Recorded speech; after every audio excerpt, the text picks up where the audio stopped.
Wendy, thank you for joining us. Let's start off by talking about your day-to-day and your current role. If you could tell us what you do. I know a very busy time for you. Yes, it is.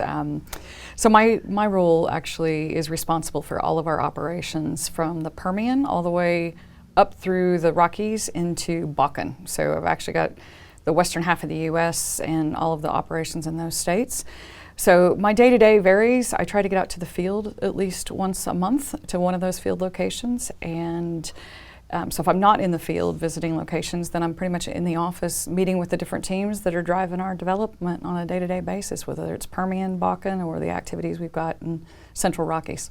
And speaking of those teams and the different areas that you are, can you speak a little bit to ConocoPhillips staying relevant and really any business chance you can share with us? A lot going on, and there are tough times for the oil and gas industry, but ConocoPhillips staying strong there. Yes. Now I'm actually, we had our analyst and investors meeting in November, and I think it was clear to a lot of people then that we had a really well laid out plan, and we have a 10-year plan that was outlined in that for the assets that I'm responsible for. A couple of those were featured in that. And I think what distinguishes where we are right now as a company is that really diligent focus on cost of supply and making sure that our portfolio is resilient and can weather cycles in price environments. And we have some of, 2 out of the big 3, we use a term called the big 3, for our operations in the lower 48. 2 out of those big 3, Permian and Bakken, are in my area, and we laid out a really clear plan for the next 10 years on both those assets. And so I think that's a distinguishing component of it, and that we've laid that out to the external world. And I think the other distinguishing thing, is our company's commitment to spirit values. And I've worked in multiple locations across the globe for the company, but our commitment, and I know that doesn't necessarily resound to those that aren't in our company, but it's a commitment to safe behavior and how we operate as a company with the communities that we operate in, and how we work with our teams.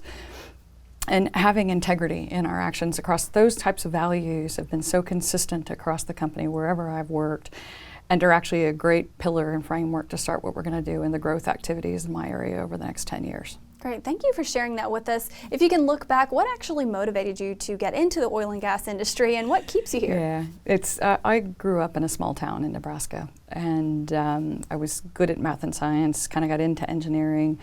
Actually was in Kansas a little bit too, so my parents were kind of split in between those two, and decided to look into engineering, and somebody had recommended petroleum engineering, and I actually ended up going out to Colorado School of Mines. Saw a professor that was quite inspirational for me, Dr. Ramona Graves at Colorado School of Mines, and kind of decided petroleum engineering was where I was going to end up. And so it wasn't purely by design that I said I'm going to go into the oil industry. It was that actually the interest in engineering led me to petroleum engineering, and individuals that inspired me to go into that as a field. And then I hired on with Conoco. It'll be 30 years. It'll be my anniversary coming up this June. Wow, that's incredible. Congratulations there. That's really impressive. Can you talk a little bit about a challenge or a risk that you remember facing with being a woman in the industry? How has that been like for you? Yeah, there's a few things that I think have been unique, but I think with being a woman in the industry and some of the locations that I've worked, but the one that I'm probably the most proud of how we've worked together as a family has been navigating 2 careers. My husband also works in the industry and has been working for ConocoPhillips for over 35 years as well. Wow. And we've raised 2 children who, the first one's in university, the oldest one's in university right now, and my son is about to go to university. And so navigating 2 careers with multiple moves and raising 2 children, I'm very proud of how we've navigated that as a family and how the company's worked with me to have that happen. And it's something I'm very proud of how we've made that happen, and I give a lot of credit to my husband and my family for helping to make it work for both of us. That's really incredible to hear. And with that, do you have any advice for younger professionals trying to find their place, whether it's men or women, really?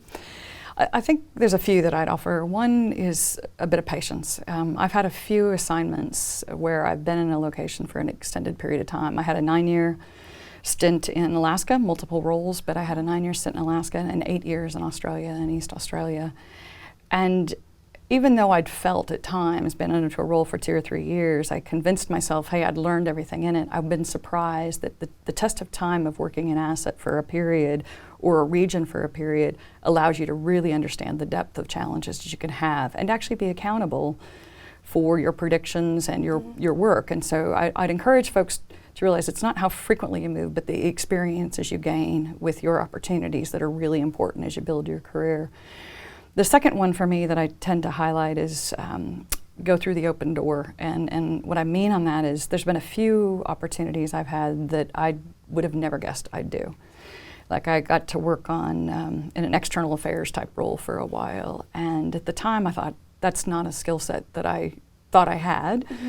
But somebody saw and had some confidence in me to do that, and for me to have the confidence in myself to say I'm going to take that risk of doing something that I didn't think I could do has really opened up doors and opportunities for me that I hadn't anticipated. So have that confidence, recognize if somebody's opened a door for you that there's probably a good reason and you should probably walk through it. Yeah. So take advantage of it and have confidence in yourself. Really good advice there. What about mentors? How important do you think mentors are?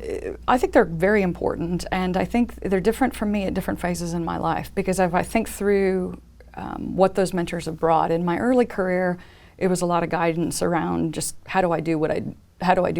You know, what's the right way to write a reservoir management plan, or what's the best way to do this particular simulation model?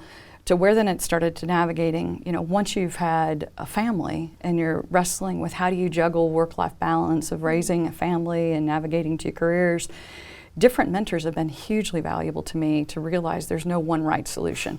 And you've got to figure out what works for you, your family situation, and your desires in your career. And so those mentors have evolved with me to help me as I'm addressing different business challenges. But I now find myself more in the role where I'm actually mentoring others.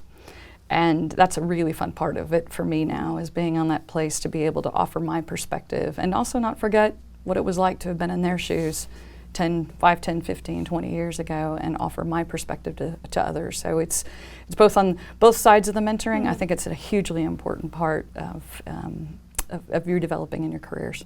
And can you share your thoughts with us on being included in this class of very deserving women for the 25 Influential Women in Energy? And also, additionally, how important do you think a program like this is to the industry? Yeah, I'm actually deeply honored. I haven't been back in the U.S. that long. I've moved back here effective April of last year. So wow. I'm absolutely honored to be recognized in this way. And I think there are kind of a few things that I reflect on it. I think there is an assumption out there sometimes that women in the industry stories are the same. And what's powerful for me is I'm confident I'm going to hear 25 amazingly different stories. And I think it highlights the diversity of careers in our industry, and I think it allows people to see that as you advance in your career, different ways you can navigate to achieve some success and be influential in this industry. So I think the combination of illustrating the diversity of the different pathways people can take, I think is great. The role models it helps to create for others in the industry. And then frankly for myself, there are a lot of people in this group that I did not know. So it's giving me the opportunity to meet with them, and hopefully we can build our relationships as we move forward to get to know some of these individuals better. Great. Well, we really appreciate you sharing your story, and congratulations on this well-deserved honor. Thank you. You're very welcome. And for Heart Energy, I'm Jessica Morales.